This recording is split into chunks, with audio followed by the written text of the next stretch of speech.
नमस्ते दोस्तों, नवरात्रि की ढेर सारी शुभकामनाएं। दोस्तों, आज की क्लास शुरू करने से पहले मैं अपने YouTube वाले मित्रों को एक संदेश देना चाहता हूं, या यूं कहें कि उन्हें एक बात बताना चाहता हूं। उनका एक प्रश्न होता है कि जो आप पूरी तरह क्लास रिकॉर्ड करते हैं मोबिशाला ऐप पर, उस क्लास में और YouTube के क्लास में क्या अंतर है। दोस्तों, बहुत अंतर है। YouTube की जो क्लास है वो भी बहुत फ़ायदेमंद है, लेकिन याद रखिए वो क्रैश कोर्स के रूप में है। वो किसी टॉपिक का क्रक्स निकाल करके बताने के उद्देश्य से है। कोई थोड़ा बहुत पढ़ चुका है या नया भी पढ़ना शुरू किया है तो निश्चित तौर पर वो क्लास भी बहुत फ़ायदेमंद है। जो कहीं दूर दराज बैठे हुए हैं, सुदूर क्षेत्र के हैं, उनके लिए फ़ायदेमंद है। लेकिन जो मोबिशाला ऐप पर क्लास रिकॉर्डेड है वो पूरा विस्तृत है। उसमें एक एक बात है। जैसे मान लीजिए कि आपको YouTube पर पढ़ाया मैंने मैला आंचल की मूल संवेदना, या फिर उस पर पढ़ाया कि मैला आंचल एक आंचलिक उपन्यास के रूप में किस प्रकार एक प्रतिमान उपन्यास है।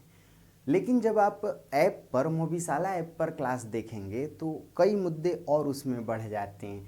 जैसे मैला आंचल की सीमाएं, मैला आंचल में राजनीति का स्वरूप, मैला आंचल और गोदान के शिल्प पर तुलनात्मक चर्चा, अन्य उपन्यासों के साथ मैला आंचल की चर्चा, आंचलिक उपन्यासों की परंपरा में मैला आंचल। तो एक एक टॉपिक पर जितने भी प्रश्न बन सकते हैं या जितने भी मुद्दे बन सकते हैं, उन सब की चर्चा उस ऐप पर की गई है, क्योंकि वहाँ समय है, पूरी क्लास वहाँ रिकॉर्ड होती है। अच्छा, YouTube पे ऐसी बात नहीं है कि मैं नहीं चाहता आपको सारी चीज़ देना, बिल्कुल देना चाहता हूँ। मैंने बहुत पहले ही आपसे वादा किया था कि जो दूर दराज बैठे हुए हैं या जिन्हें किसी प्रकार से कोई दिक्कत है, उन सभी दोस्तों के लिए मैं चाहता हूँ ये क्लास रिकॉर्ड हो। लेकिन भाई, एक मोबाइल के डाटा से आप कितनी क्लास अपलोड कर सकते हैं। 10-15 मिनट का वीडियो अपलोड करने में भी 2-3-4 घंटे का वक्त लगता है। इसलिए अपनी इसकी सीमाएं हैं, उन्हें आप समझें। दोनों फ़ायदेमंद है। यूट्यूब की जो क्लास है वो भी आपके लिए लाभकारी है, किंतु ऐप पर जो पेड कोर्स है वो विस्तृत है। अब ऐसे समझिए कि YouTube पर अब तक लगभग 210 वीडियोज़ हैं, और उसमें कई ऐसे वीडियोज़ हैं जो रिपीटेड भी हैं। यानी किसी एक टॉपिक को 5 मिनट में बताया तो उसी टॉपिक को 1 घंटे में फिर पढ़ाया। लेकिन जब आप मोबिशाला ऐप की क्लास देखेंगे तो उसमें एक ही टॉपिक पर, या यूं कहें एक टॉपिक पर एक स्वतंत्र क्लास है, या उससे जुड़े मुद्दों की अलग अलग क्लास है, और हर क्लास अपने आप में अलग है। फिर भी क्लासेस की संख्या या वीडियोज़ की संख्या 140 गुने 4, अब आप जोड़ लें, लगभग 500-550 टॉपिक उसमें जुड़े हुए हैं, छोटे बड़े। अंतर तो होता है। अच्छा, दूसरी बात कि वो क्लास रिकॉर्डेड भी है। अब क्लास में खड़े होकर के जो 2.5 घंटे में आप बता सकते हैं, वो YouTube पर 1 घंटे में बता पाना उतना मुनासिब नहीं है, या यूं कहें कि उतना संभव भी नहीं है। फिर भी मैं कोशिश करूंगा कि मेरे YouTube वाले मित्र भी मायूस ना हो, उन्हें किसी प्रकार की कोई कमी महसूस ना हो। तो आगे बढ़ते हैं दोस्तों। आज हम लोग देखने जा रहे हैं गद्य लेखन में निबंध को। हिंदी साहित्य का जो चौथा खंड है, गद्य लेखन या गद्य साहित्य है या कथा साहित्य है, गद्य खंड है, उसमें निबंध। दोस्तों, निबंध में भी शुक्ल जी का निबंध, शुक्ल जी के निबंधों का संकलन हम और आप चिंतामणि के नाम से जानते हैं। किस नाम से जानते हैं? चिंतामणि। चिंतामणि का वास्तविक नाम विचार वीथी रहा है। वीथी कहते हैं गली को, विचारों की गलियां। जाहिर सी बात है कि शुक्ल जी के जो निबंध हैं वो वैचारिक हैं। इन्होंने वैचारिक निबंध लिखे। विचार कहाँ से उत्पन्न होते हैं? मन से।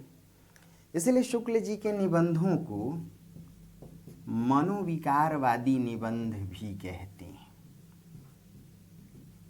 तो शुक्ल जी मनोविकारवादी निबंधकार कहलाए या वैचारिक निबंधकार कहलाए।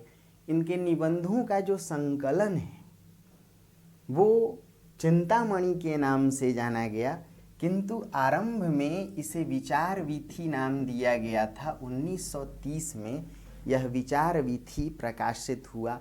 कई निबंधों का इसमें संकलन है। आगे चलकर इसे ही 1939 में चिंतामणि के नाम से प्रकाशित किया गया। चिंतामणि कुल 3 भाग में प्रकाशित है। भाग 1 जो शुक्ल जी के जीवन काल में ही प्रकाशित हुआ था। भाग 2 1948 में शुक्ल जी के मृत्यु के पश्चात भाग 2, और भाग 3 1970 में प्रकाशित हुआ था। तो चिंतामणि 3 भागों में प्रकाशित है। भाग 1 1939, भाग 2 1948, भाग 3 1970।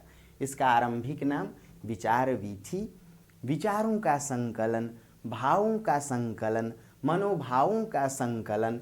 इसलिए शुक्ल जी वैचारिक निबंधकार कहलाए, मनोविकारवादी निबंधकार कहलाए। मनोविकार, मन के विकार भाव। दोस्तों, क्यों शुक्ल जी को वैचारिक निबंधकार कहा गया होगा? शुक्ल जी ने माना कि साहित्य जनता की चित्तवृत्ति का संचित प्रतिबिंब है। समझिएगा एक एक बात को भाई। यानी साहित्य प्रतिबिंब है, साहित्य समाज का दर्पण है, ये तो हम लोग सुने हैं। प्रतिबिंब का अर्थ भी वही है। बिंब यदि शरीर है तो आईने में उसकी जो परछाई बनती उसे प्रतिबिंब कहते हैं। जैसा समाज होगा वैसा साहित्य होगा। लेकिन चित्तवृत्ति का, चित्त कहते हैं मन को। चित्त का अर्थ क्या है? मन। तो जाहिर सी बात है चित्तवृत्ति को ही मनोभाव कहेंगे। दोस्तों, इन्हीं मनोभावों को समझाने के लिए कि प्रेम क्या है, चिंता क्या है, श्रद्धा क्या है, लज्जा क्या है, स्वार्थ क्या है, लोभ क्या है, दया क्या है, करुणा क्या है, लोक मंगल क्या है, मन के भावों को समझाने के लिए ही शुक्ल जी ने चिंतामणि के निबंधों को लिखा। यानी 2 बात। पहली बात कि शुक्ल जी ने माना साहित्य जनता की चित्तवृत्ति का संचित प्रतिबिंब है, यानी जो मन में भाव हैं उन्हीं भावों का संकलन साहित्य है। तो उन्हीं मनोभावों को व्यक्त करने के लिए, मनोभावों पर चर्चा करने के लिए शुक्ल जी ने किस निबंध को लिखा? चिंतामणि निबंध को लिखा। दोस्तों, शुक्ल जी मानते थे कि मन के 2 हिस्से, बुद्धि और हृदय। आप कामायनी कविता भी पढ़ेंगे तो उसमें देखेंगे मनु मन के परिचायक हैं, ईड़ा बुद्धि का और श्रद्धा जो हैं वो भावना के परिचायक हैं। यानी मन के 2 हिस्से, मन का एक हिस्सा हृदय है अर्थात भावुकता, और दूसरा हिस्सा मस्तिष्क है अर्थात बौद्धिकता। शुक्ल जी भी मानते थे कि मन के 2 हिस्से, इन दोनों हिस्सों के बीच शुक्ल जी भी सामंजस्य की बात करते थे। इसलिए चिंतामणि की भूमिका में उन्होंने लिखा कि इस पुस्तक में चिंतामणि पुस्तक की भूमिका में देखिए क्या लिखा। इस पुस्तक में मेरी अंतर यात्रा में पड़ने वाले कुछ प्रदेश या प्रांत हैं। इस पुस्तक में मेरी अंतर यात्रा यानी मेरी जो वैचारिकता है, मेरे जो मनोभाव हैं, उसके कुछ प्रदेश या प्रांत हैं जिनके सैर के लिए या जिनके भ्रमण के लिए बुद्धि निकलती है, किंतु हृदय को साथ लेकर, और दोनों अपने लिए रास्ता बनाते जाते हैं। समझिए, बुद्धि जहाँ कहीं किसी मार्मिक प्रसंग पे रमती है, वहाँ हृदय भी अपने लिए कुछ न कुछ पाता जाता है। यानी शुक्ल जी सिर्फ बौद्धिकता को महत्व नहीं देते और ना ही सिर्फ भावुकता को। इसलिए शुक्ल जी ने कहा था कि साहित्य जनता की चित्तवृत्ति का संचित प्रतिबिंब है। चित्तवृत्ति यानी मनोभाव, मन के भाव ही चित्तवृत्ति, और मन के दो हिस्से बुद्धि और हृदय। इसलिए चिंतामणि की भूमिका में क्या लिखा कि इस पुस्तक में मेरी अंतर यात्रा में पड़ने वाले कुछ प्रदेश या प्रांत हैं जिनमें विचरण के लिए, जिनमें देशाटन या भ्रमण के लिए बुद्धि निकलती है, किंतु अपने साथ हृदय को लेकर। जहाँ कहीं किसी मार्मिक प्रसंग में आकर बुद्धि रमती है, वहाँ हृदय भी अपने लिए कुछ न कुछ पाता जाता है। यानी बुद्धि बिना हृदय के नहीं निकलती और हृदय बिना बुद्धि के आगे नहीं बढ़ सकता। शुक्ल जी इसीलिए मनोभावों या मनोविकारों को निबंध का विषय मानते हैं। इसीलिए इनके निबंधों को वैचारिक निबंध कहते हैं, मनोविकारवादी निबंध कहते हैं। दोस्तों, चिंतामणि शीर्षक में, या यूं कहें कि शुक्ल जी के निबंधों में कविता क्या है शीर्षक निबंध सबसे महत्वपूर्ण है। आईएएस की परीक्षा में, पीसीएस की परीक्षा में, नेट जेआरएफ की परीक्षा में, पीजीटी वगैरह की परीक्षा में इसका कई जगह व्यापक योगदान है और यहाँ से कई प्रश्न पूछे जाते हैं। यह माना गया कि कविता क्या है शीर्षक निबंध एक प्रकार से आधुनिक काव्य शास्त्र है। यानी कविता के तत्वों की जो जानकारी दे, कविता के अंगों या काव्यांगों की जो व्यापक जानकारी दे, या कविता के अंगों के अध्ययन को ही काव्य शास्त्र कहते हैं। अर्थात यह जो निबंध है वह कविता कैसी हो, कविता का उद्देश्य क्या हो, कविता का क्षेत्र क्या हो, कविता का भाव क्या हो, कविता में रस छंद कैसे हों, इन सभी तत्वों की जानकारी देने वाला निबंध है। इसीलिए यह माना गया कि एक प्रकार से यह कविता का आधुनिक काव्य शास्त्र है। क्या है? आधुनिक काव्य शास्त्र। दोस्तों, किसी भी कविता के दो पक्ष होते हैं, भाव पक्ष और कला पक्ष। भाव पक्ष और कला पक्ष। शुक्ल जी का यह निबंध मानता है कि कविता तभी संपूर्ण होगी, कविता तभी सार्थक होगी जब वह भाव पक्ष और कला पक्ष दोनों रूपों में संतुलित हो या दोनों का सामंजस्य हो। शुक्ल जी मानते थे कि कविता का जो उद्देश्य है वह लोक मंगल है। कविता का उद्देश्य क्या है?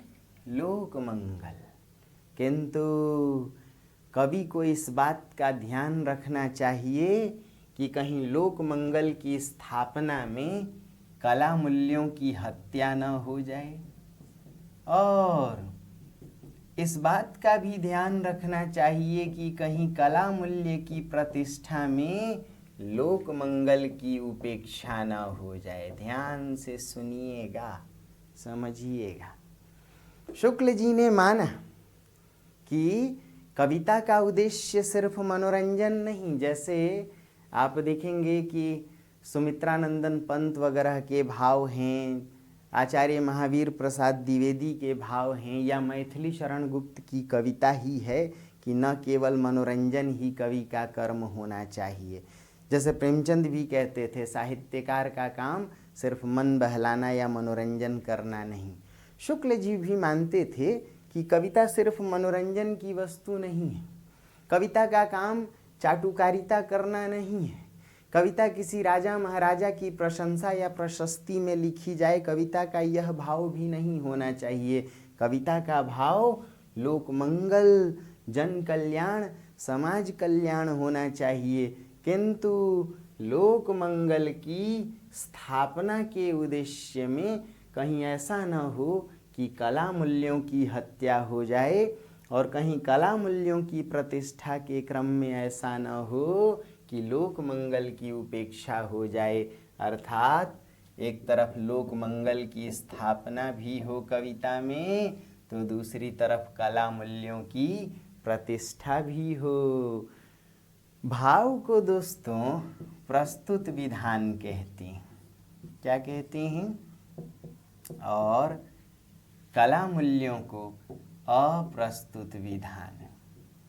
शुक्ल जी दोनों के हिमायती थे। मानते थे शुक्ल जी कि कविता वह है, कविता वही श्रेष्ठ है जो संतुलित है, यानी उसमें प्रस्तुत विधान और अप्रस्तुत विधान दोनों का सामंजस्य है। उसमें भाव भी हो, उसमें कला भी हो, उसमें लोक मंगल की स्थापना भी हो, जन कल्याण का भाव भी हो, साथ ही कविता में कला मूल्यों की प्रतिष्ठा भी हो। जाहिर सी बात है, इसी उद्देश्य से इन्होंने इस निबंध को लिखा कि कविता क्या है। डॉक्टर बच्चन सिंह जैसे आलोचकों ने लिखा कि इस निबंध में शुक्ल जी ने कविता की परिभाषा नहीं दी, इसलिए यह निबंध अपने आप में पूर्ण नहीं है। किस आलोचक ने माना ऐसा कि भाई शुक्ल जी ने इस निबंध में कविता की परिभाषा नहीं दी। अब जरा समझिए कि डॉक्टर बच्चन सिंह ने यह जो आरोप लगाया वह पूरी तरह से निराधार था। कैसे? क्योंकि अगर शुक्ल जी ने परिभाषा पर ध्यान नहीं दिया होता तो डॉक्टर बच्चन सिंह आरोप लगाते कहते हैं कि इस निबंध में शुक्ल जी ने ना तो कविता की परिभाषा दी और ना ही कविता के स्वरूप की चर्चा की। इन दोनों की चर्चा नहीं की। अब जरा गौर कीजिए, शुक्ल जी ने लिखा इस निबंध के आरंभ में ही कि हम अपने भावों और विचारों को कभी किसी से लड़ाते तो कभी किसी से मिलाते आगे बढ़ते रहते हैं। हम अपने भावों और विचारों को कभी किसी से लड़ाते यानी प्रतिवाद करते, तो कभी किसी से मिलाते यानी सहमत होते। किसी से अपने भाव विचारों की सहमति तो किसी से अपनी असहमति जताते हुए आगे बढ़ते हैं। इस प्रक्रिया में हम अपने आप को एक पृथक सत्ता मानते हैं तथा समाज को अलग मानते हैं। शुक्ल जी कहते हैं जहाँ ये प्रक्रिया घटित होती है उसे ही जगत कहते हैं, और जहाँ स्वयं को पृथक मान लेते हैं, समाज को अलग, वहीं संकीर्णता जन्म लेती है। ध्यान से सुनिएगा। हम अपने भावों और विचारों को कभी किसी से लड़ाते तो कभी किसी से मिलाते आगे बढ़ते हैं। और ऐसे में स्वयं को पृथक, समाज को अलग समझ लेते हैं। जैसे ही हम अपने आप को पृथक मान लेते हैं, समाज से अपने आप को काट लेते हैं, यहीं से संकीर्णता का जन्म होता है। कविता का काम इस संकीर्णता को खत्म करना है। अर्थात कविता मनुष्य को स्वार्थ भूमि से ऊपर उठाकर मनुष्यता की सामान्य भूमि में ले जाती है, जहाँ सभी पृथकता, सभी पार्थक्य खत्म हो जाए। यानी व्यक्ति और समाज का जहाँ भेद खत्म हो जाए, कविता का काम वही है। कविता मनुष्य की पृथकता को खत्म करती है। कविता मनुष्य को स्वार्थ भूमि से ऊपर उठाकर उसे मनुष्यता की सामान्य भूमि पर ले जाती है। इसलिए शुक्ल जी एक और बात कहते हैं कि कविता मनुष्य को मनुष्यता की उच्च भूमि पर ले जाती है। कविता मनुष्य को मनुष्यता की उच्च भूमि पर ले जाती है। बातों को समझिएगा, बहुत छोटी छोटी बातें हैं। लोग कहते हैं ये निबंध बहुत जटिल है। आइए देखते हैं क्या वाकई जटिल है। दोस्तों, शुक्ल जी लिखते हैं कि ये पृथकता क्यों है। जहाँ स्वयं को हम व्यक्ति सत्ता मान लेते हैं और समाज को अपने से अलग मान लेते हैं, वहीं यह पृथकता जन्म लेती है। और इसी पृथकता के कारण मनुष्य स्वार्थ से जुड़ा होता है। उसका हृदय मुक्त नहीं हो पाता, वह बंधनों से ग्रसित रहता है, वह निजता से भरा होता है, वह स्वार्थों से युक्त होता है। तो फिर शुक्ल जी कहते हैं कि भाई हृदय की मुक्त दशा ही, शब्दों को पकड़िएगा, हृदय की मुक्त दशा ही रस दशा है तथा आत्मा की मुक्त दशा ही ज्ञान दशा है।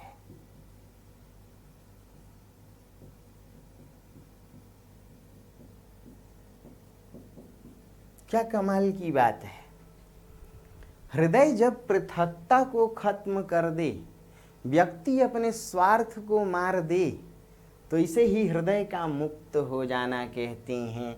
हृदय की मुक्त दशा ही रस दशा है और आत्मा की मुक्त दशा, आत्मा मुक्त यानी स्वार्थ से, मोह बंधन से, माया से यदि आत्मा मुक्त हो जाए तो परमात्मा से मिल जाए। तो आत्मा की मुक्त दशा ही ज्ञान दशा है। भाई कबीर आदि संतों ने भी माना कि ज्ञान के आते ही माया खत्म हो जाती है और आत्मा परमात्मा से मिल जाती है, जीव ब्रह्म से मिल जाता है। शुक्ल जी कहते हैं कि हृदय की मुक्त दशा रस दशा है। मुक्त दशा का अर्थ जहाँ सारी पृथकता खत्म हो जाए, व्यक्ति का स्वार्थ खत्म हो जाए, मनुष्य मनुष्यता की उच्च भूमि में पहुँच जाए। इसलिए कविता मनुष्य को स्वार्थ भूमि से ऊपर उठाकर मनुष्यता की सामान्य या उच्च भूमि में पहुँचाती है। तो हृदय की मुक्त दशा रस दशा है, आत्मा की मुक्त दशा ज्ञान दशा है। जब वाणी, ध्यान से सुनिए, जब वाणी हृदय की इसी मुक्तावस्था को व्यक्त करने के लिए शब्दों का विधान गढ़े तो उसे कविता कहते हैं। कमाल हो गया। डॉक्टर बच्चन सिंह ने तो कहा था कि भाई आचार्य शुक्ल ने इस निबंध में ना तो कविता के स्वरूप की चर्चा की, ना ही कविता की परिभाषा दी। शुक्ल जी ने तो यहाँ कविता का स्वरूप भी बताया और कविता की परिभाषा भी दी। और तब पूरी बात सुनिए, हम शुरू से ही अपने भावों विचारों को किसी से मिलाते, किसी से लड़ाते आगे बढ़ते हैं। यह पूरी प्रक्रिया जहाँ घटित होती है उसे जगत कहते हैं, और इस प्रक्रिया में हम स्वयं को पृथक सत्ता मानते हैं और समाज को अलग मानते हैं। यहीं से संकीर्णता जन्म लेती है, यानी व्यक्ति स्वयं को अलग मान ले तो स्वार्थ जन्म लेता है। शुक्ल जी कहते हैं कि संकीर्णता को खत्म करना ही हृदय की मुक्त दशा या मुक्तावस्था है। हृदय की मुक्तावस्था ही रस दशा है, आत्मा की मुक्तावस्था ही ज्ञान दशा है। जब वाणी हृदय की इसी मुक्तावस्था को, यानी मनुष्य की मनुष्यता को स्वार्थ भूमि से ऊपर ले जाकर जो कविता उसे मनुष्यता के भाव से जोड़ती है, तो वाणी जब हृदय की इसी उच्च दशा को, हृदय की इसी मुक्त दशा को व्यक्त करने के लिए शब्दों का विधान करे। कविता क्या है? शब्दों और पदों का संकलन है। तो वाणी जब इसी हृदय की मुक्त दशा को व्यक्त करने के लिए शब्दों का विधान करे तो उसे कविता कहते हैं। दोस्तों, शुक्ल जी मानते थे कि हृदय की मुक्त दशा ही रस दशा है, अर्थात कहीं ना कहीं शुक्ल जी साहित्य में रस को महत्वपूर्ण मानते हैं। इसीलिए एक निबंधकार के रूप में तो उन्हें वैचारिक या मनोविकारवादी निबंधकार कहा गया, किंतु एक आलोचक के रूप में उन्हें रसवादी आलोचक कहा गया। जिस प्रकार मन के भावों को उनकी व्याख्या करने के लिए या मन के भावों की चर्चा के लिए उन्होंने चिंतामणि जैसे निबंध का संकलन किया, उसी प्रकार रस को समझाने के लिए, स्पष्ट करने के लिए शुक्ल जी ने रस मीमांसा नामक ग्रंथ को लिखा। और तब शुक्ल जी कहते हैं कि साहित्य में जो रस है वह आनंद का विषय नहीं है, रस तो अनुभूति का विषय है। आनंद तो रसिक और लंपटों का विषय है, किंतु साहित्य का वास्तविक काम अनुभूति उत्पन्न करना है। और यही माना गया कि शुक्ल जी एक तरफ रस की लोकवादी अवधारणा की बात करते हैं और दूसरी तरफ लोकमंगल साधना की बात करते हैं। शुक्ल जी ने कहा कि साहित्य की जो अनुभूतियाँ हैं वह जगत से जुड़ी होनी चाहिए। इसलिए कहा कि हम भावों और विचारों को जहाँ लड़ाते और मिलाते हैं, वह प्रक्रिया जहाँ घटित होती उसे जगत कहते हैं। शुक्ल जी मानते थे कि साहित्य जगत से परे नहीं हो सकता, इसलिए जगत के भीतर ही साहित्य रमता है, और तब साहित्य में जो रस है वह लोकवादी होना चाहिए।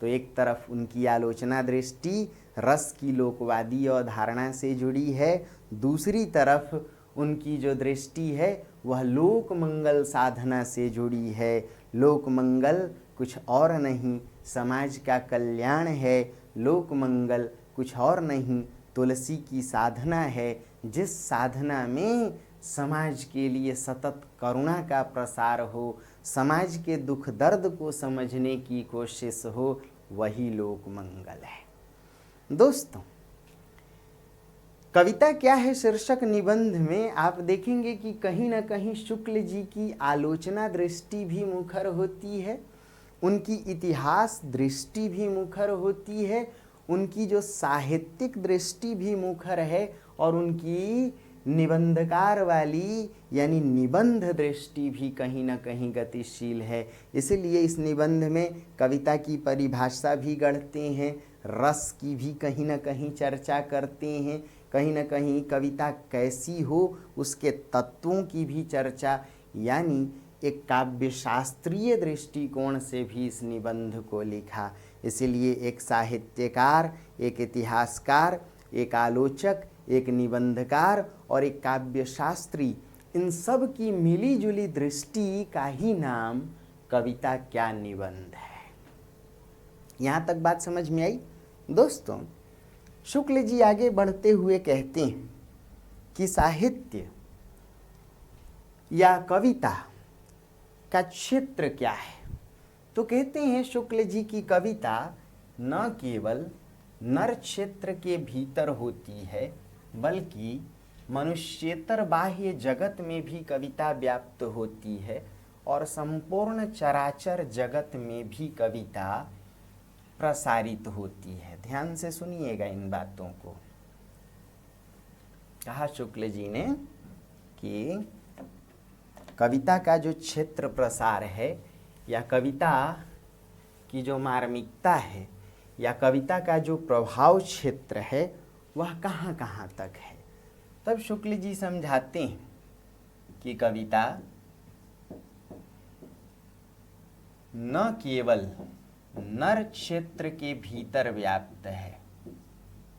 नर क्षेत्र यानी मनुष्य। कविता हमारे आपके भीतर भी व्याप्त है। भाई मनोभावों का ही उद्घाटन कविता है, बल्कि मनुष्येतर, इतर कहते हैं हटकर, मनुष्य से हटकर बाह्य जगत में भी कविता प्रसारित है और कविता संपूर्ण चराचर जगत में भी व्याप्त है। कमाल हो गया। शुक्ल जी ने माना कि कविता सिर्फ आंतरिक ही नहीं है, बाह्य भी है। लेकिन वह आंतरिक कैसी? मनुष्य के भीतर से ही तो उत्पन्न है। समझिए, बहुत से कवियों ने लिखा, घनानंद वगैरह कहते हैं, लोग हैं लागी कवित बनावत, मोहे तो मेरो कवित बनावत। यानी कविता मनुष्य को भी बनाती है और मनुष्य के भीतर से बनती भी है। इसलिए शुक्ल जी ने लिखा कि कविता नर क्षेत्र के भीतर भी है, मनुष्येतर बाह्य जगत, मनुष्य से हटकर जीव जगत में भी व्याप्त है और चराचर जगत, चर अचर, जड़ और चेतन जगत की सभी सत्ताओं में व्याप्त है।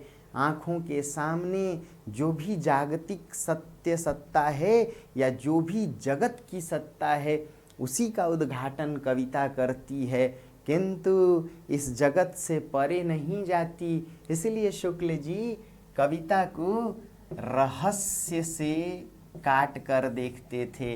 मानते थे कि कविता का काम जगत से परे पारलौकिक जगत, अलौकिक जगत की रहस्यात्मक सत्ता का उद्घाटन करना नहीं है, बल्कि इसी जगत के जड़, चेतन, मनुष्य, जीव, उन सब के दुख दर्द, पीड़ा, सुख, दुख, सभी अनुभूतियों का उद्घाटन करना है।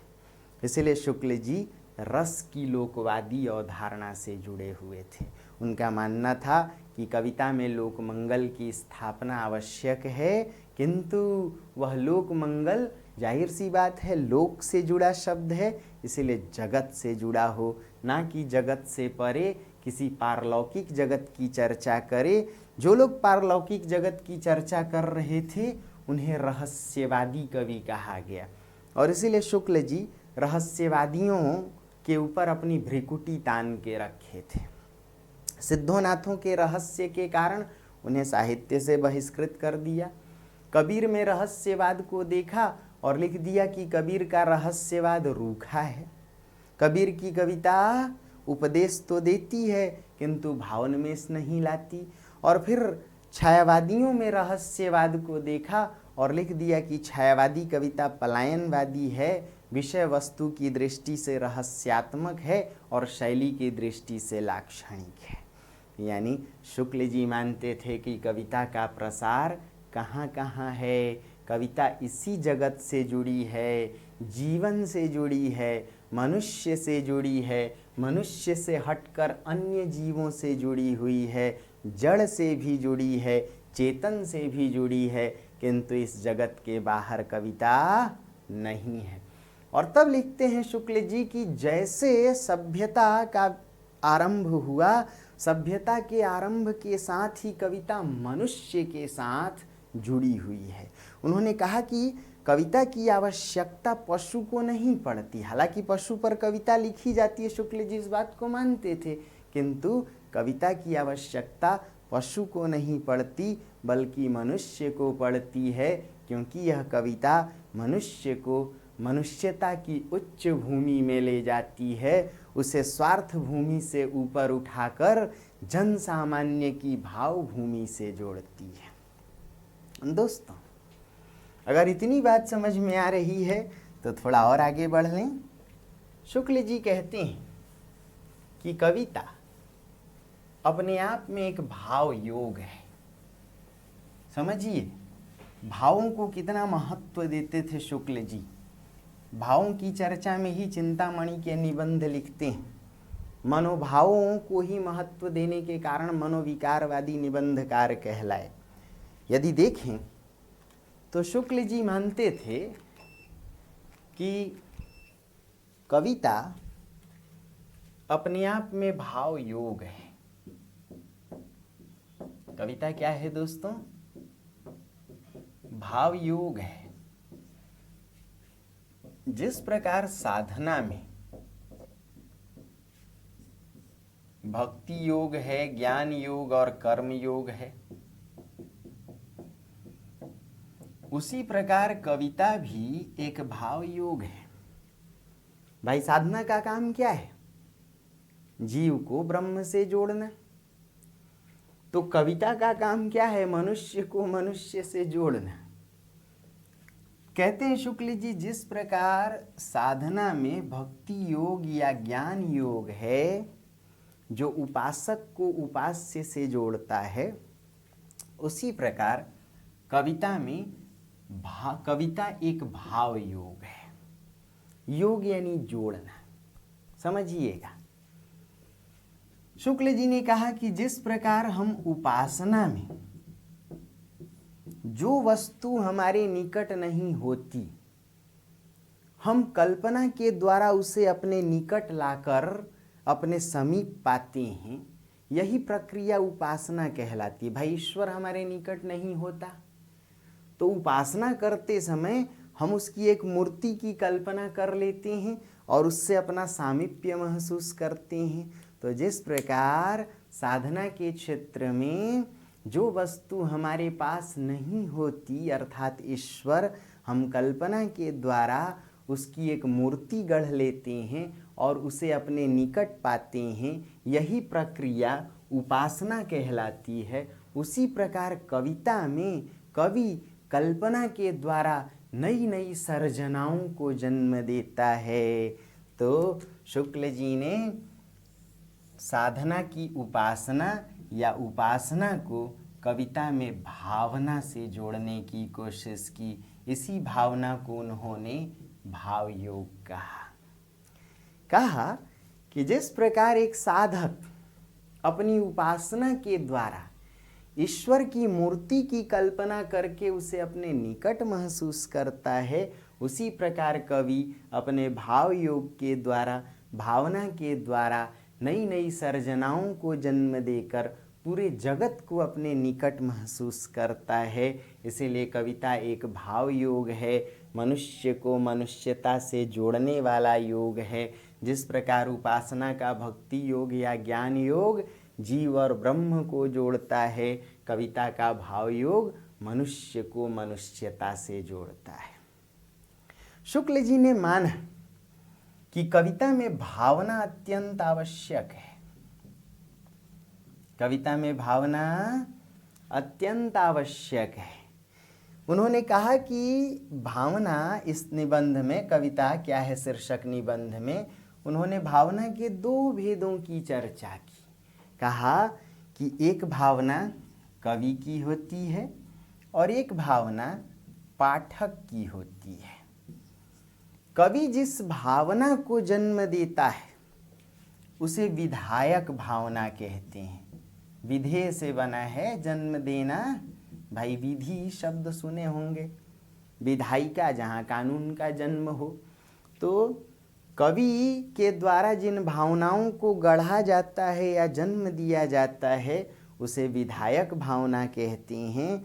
और पाठक अपनी जिन भावनाओं से कवि के भावों को समझता है उसे ही ग्राहक भावना कहते हैं। ग्राहक ग्रहण से बना है, ग्रहण करने की भावना।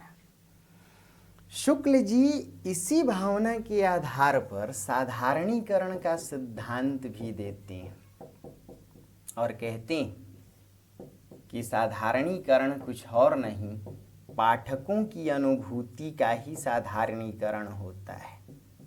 पाठकों की अनुभूति का ही क्या होता है दोस्तों? साधारणीकरण।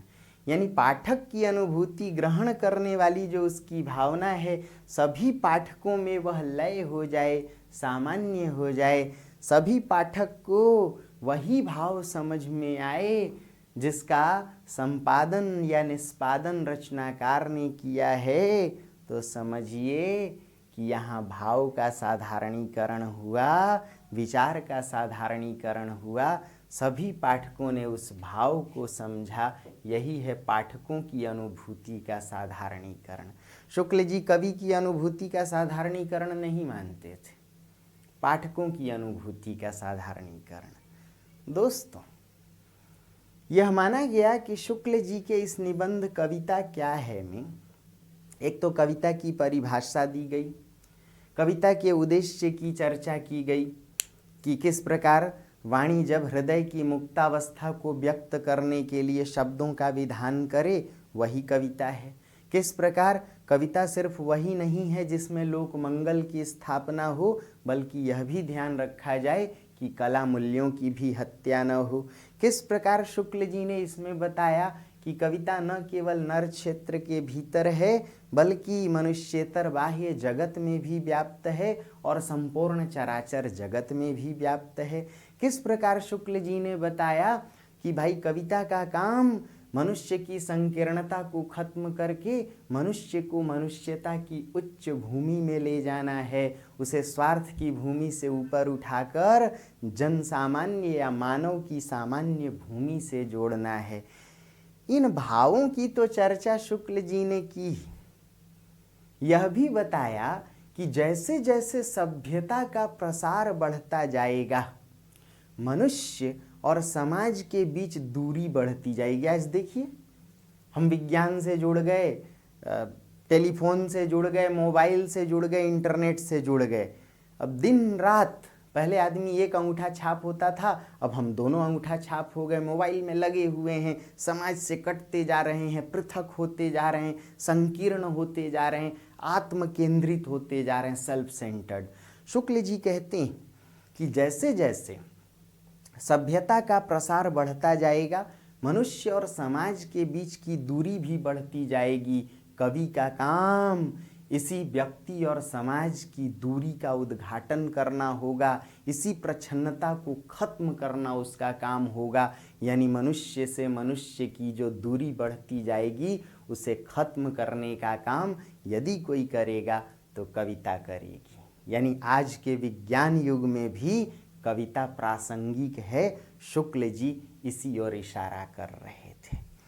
दोस्तों, इस निबंध में शुक्ल जी ने यह भी बताने की कोशिश की कि कविता में जो तत्व हैं, उन तत्वों का प्रयोग कैसा हो। और इसलिए शुक्ल जी ने कहा कि कविता का काम अर्थ उत्पन्न करना नहीं है, बल्कि बिंब उत्पन्न करना है।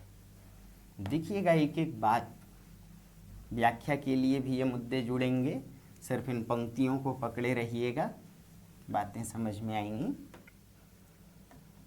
शुक्ल जी लिखते हैं कि कविता अर्थ को जन्म नहीं देती, बिंब को जन्म देती है।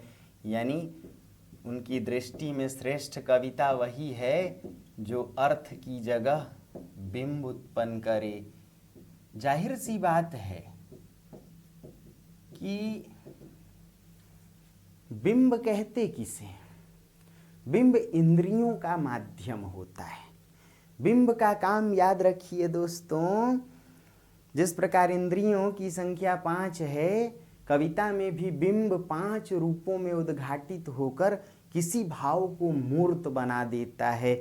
यानी कविता अपने भावों से यदि मूर्त हो जाए तो वह पाठक के लिए सहज आस्वाद्य हो जाती है।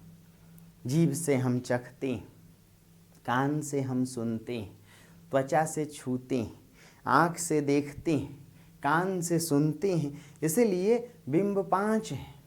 श्रव्य बिंब जिसे दृश्य बिंब कहते हैं, श्रवण बिंब, नाक से घ्राण बिंब, जीभ से स्वाद बिंब, स्पर्श बिंब। जब कवि अपनी कविता में अर्थ की जगह बिंबों को उद्घाटित करे तो समझिए कि कविता प्राणवान हो जाती है, उसका अर्थ कहीं से भी जटिल नहीं रह जाता। इसलिए कविता सहज आस्वाद्य होनी चाहिए, शुक्ल जी ने माना। और उसमें यह सहज आस्वादन यानी कविता को सहज रूप में तभी समझा जा सकता है जब अर्थ की जगह कविता क्या उत्पन्न करे? बिंब। दोस्तों, शुक्ल जी ने माना कि कविता में अलंकार जरूरी है, क्योंकि अलंकार से कविता में शोभा आती है। अलंकार ऐसे भी शोभाकारी धर्म है, किंतु अलंकार को कभी भी साध्य नहीं बनाना चाहिए, बल्कि अलंकार तो साधन है भावों और विचारों को प्रकट करने के लिए। इसीलिए रीतिकालीन कवियों ने अलंकारों का काव्य शास्त्रीय प्रयोग किया, जबरदस्ती अलंकारों को कविता में ठूंसने की कोशिश की, और तब शुक्ल जी उन पर बरस पड़ते हैं।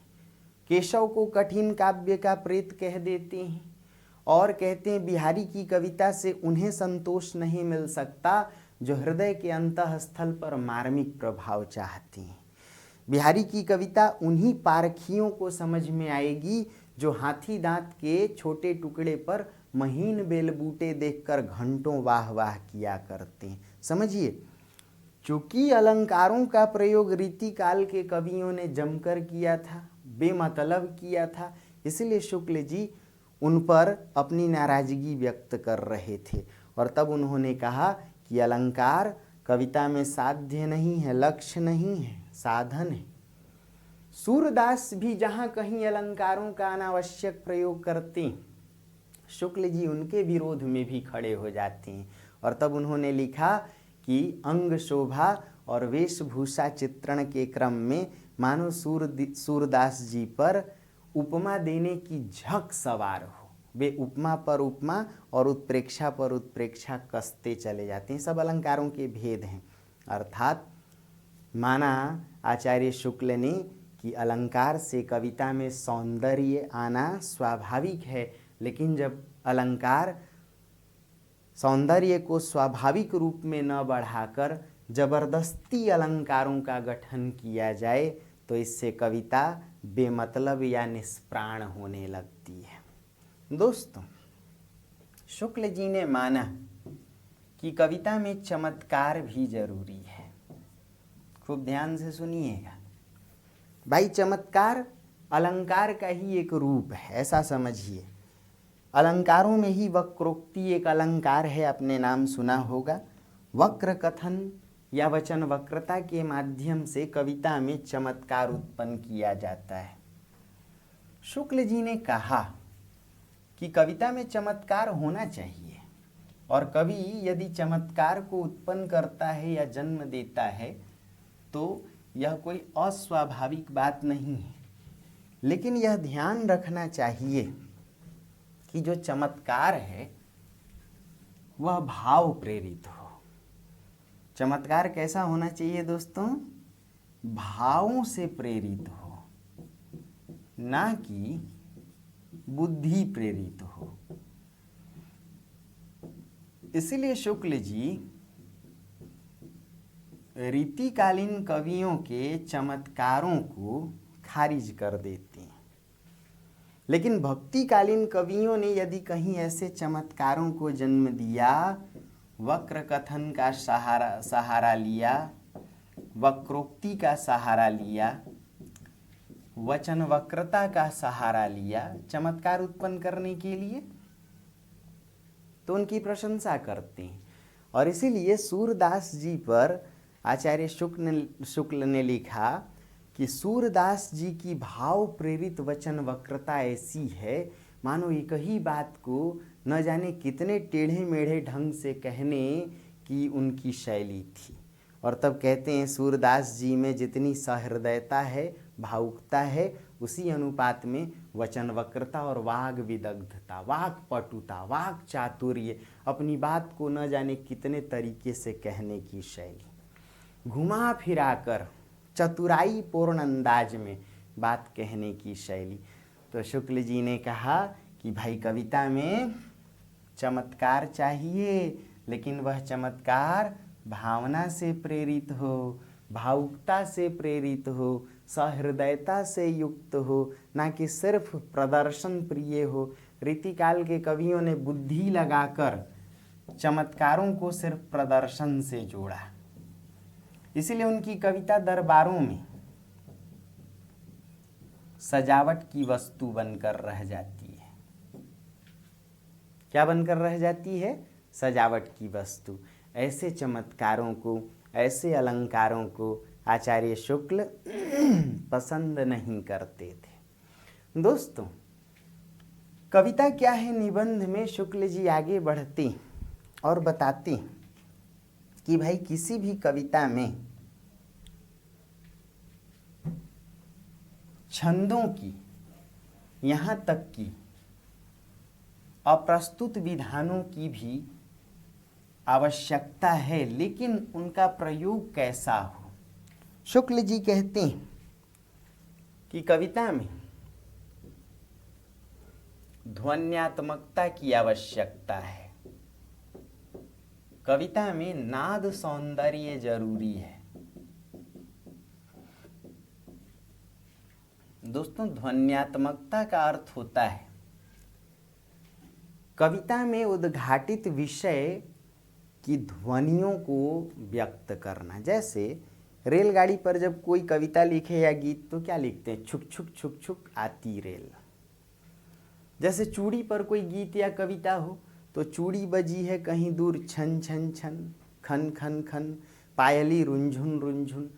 तो किसी कविता में विषय या वस्तु से निकली ध्वनियों को उद्घाटित करना ही नाद सौंदर्य है, इसे ही ध्वन्यात्मकता कहते हैं।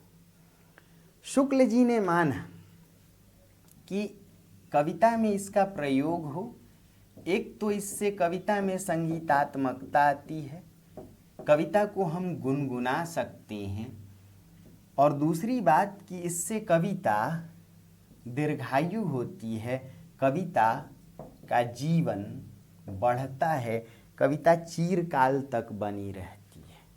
कविता मधुर भी होती है, इससे उसका अर्थ भी सहज होता है, कविता सुनने में सुष्ठु मधुर भी होती है, और साथ ही कविता इससे दीर्घायु भी बनती है। दोस्तों, शुक्ल जी कविता में शब्दों के प्रयोग को लेकर बात करते कहते कि कविता में शब्द कैसे हों, और तब उन्होंने कहा कि कार्य व्यापार पर आधारित शब्द हों। किस पर? जो शब्द व्यक्तिवाचक न होकर क्रिया या कार्य व्यापारों को उद्घाटित करें। इनकी वजह से शब्द पाठक को सीधे छूते हैं और कविता सहज आस्वाद्य बनती है। जैसे शुक्ल जी ने उदाहरण देते लिखा कि भाई कृष्ण के प्रेमी रूप या माधुर्य रूप को उद्घाटित करने के लिए उन्हें मुरली मनोहर कहना, कृष्ण के असुर संहारक रूप को उद्घाटित करने के लिए उन्हें मधुसूदन कहना, और कृष्ण के रक्षक रूप को उद्घाटित करने के लिए उन्हें गिरिधर कहना। ये कार्य व्यापार के शब्द हैं। इन शब्दों से कोई भी भाषा अपने संपूर्ण भावों को व्यक्त करती है। किसी कविता में यदि कार्य व्यापार के भाषा आ जाएं या कार्य व्यापार के शब्द आ जाएं तो कविता अपने संपूर्ण भावों को पाठक तक संप्रेषित कर सकती है। दोस्त, शुक्ल जी कहते हैं कि कविता पर अत्याचार नहीं होना चाहिए। क्यों? आजकल के कवि या मान लीजिए दरबारी कवि या रीतिकाल के परिवेश से जुड़े कवि, या ये देखा जाए आज के भी जो कवि हैं वो राजनेताओं की चाटुकारिता करते रहते हैं। शुक्ल जी ने कहा कि कविता पर ऐसे अत्याचार न हो कि कविता किसी राजा या सामंत की चाटुकारिता करे, बल्कि कविता कैसी हो, उसमें लोक मंगल की स्थापना हो। कविता जन सामान्य के भावों को उद्घाटित करे, कविता समाज की संवेदनाओं को उद्घाटित करे। कविता का तब तक रूप सार्थक रहेगा चाहे सभ्यता कितनी भी बढ़ती जाए, सभ्यता का प्रसार चाहे जितना भी होता जाए, कवि का काम बढ़ता जाएगा। मनुष्य और समाज की दूरी को खत्म करना, मनुष्य को मनुष्यता से जोड़ना कवि का कर्म हमेशा बना रहेगा, अर्थात हर काल में कविता प्रासंगिक बनी रहेगी। गौर कीजिए तो इसमें 8-10 बातें हैं। पहली बात कि कविता की परिभाषा, दूसरी बात कविता का उद्देश्य, तीसरी बात देखेंगे कविता का प्रसार कहाँ कहाँ है, नर क्षेत्र के भीतर भी है, मनुष्येतर बाह्य जगत में भी। चौथी बात यदि देखेंगे तो भाई कविता में सामंजस्य, भाव का भी कला का भी। पांचवी बात यदि देखेंगे तो कविता एक भाव योग है। छठी बात के रूप में देखेंगे तो कविता में अर्थ नहीं बिंब की आवश्यकता। सातवीं बात को यदि आप देखेंगे तो कविता में रस चाहिए, लेकिन वह रस किस प्रकार का, अनुभूति का विषय होना चाहिए। इसलिए उन्होंने, शुक्ल जी ने रस मीमांसा को लिखा और तब हृदय की मुक्त अवस्था को ही रस दशा कहा। आठवीं बात पर जाएं तो शुक्ल जी अलंकारों को मानते थे कि कविता में उनका प्रयोग हो, लेकिन उन्हें साध्य नहीं साधन। नौवीं बात पर यदि आएँ तो शुक्ल जी यह मानते थे कि कविता में ध्वन्यात्मकता का प्रयोग हो, नाद सौंदर्य का प्रयोग हो। 10वीं बात पर यदि आएँ तो शुक्ल जी यह मानते थे कि भाई जो कविता में शब्द हों वह कार्य व्यापार या क्रिया व्यापार के शब्द हों। 11वीं बात कि शुक्ल जी कविता में चमत्कार के पक्षधर थे, लेकिन किस प्रकार के चमत्कार, बुद्धि प्रेरित ना होकर भाव प्रेरित। और 11वीं बात पर आए यदि तो कविता पर अत्याचार नहीं होना चाहिए, कविता चाटुकारिता या प्रशस्ति मूलक दृष्टिकोण से ना जुड़कर लोक मंगल की स्थापना करे। 12वीं बात यदि करें तो कविता हर दौर में प्रासंगिक बनी रहेगी। तो यही है शुक्ल जी का निबंध कविता क्या है। आशा करता हूँ कि बातें समझ में आई होंगी। अब मान लीजिए इसी को जब आप क्लास में देखेंगे तो एक एक छोटी छोटी बात पर कई चीज़ें जुड़ती जाती हैं, रीतिकाल से, भक्ति काल से, प्रेमचंद तक से जोड़ने की बात। इससे क्या पूरे डिटेल में आपको और बातें समझ में आती हैं, लेकिन यहाँ शॉर्ट में बताने के कारण अपने को थोड़ा समेटना पड़ता है। इसके लिए मैं माफ़ी चाहूँगा। फिर भी जहाँ कहीं दिक्कत आए तो कमेंट बॉक्स में लिखें। ढेर सारी शुभकामनाएं।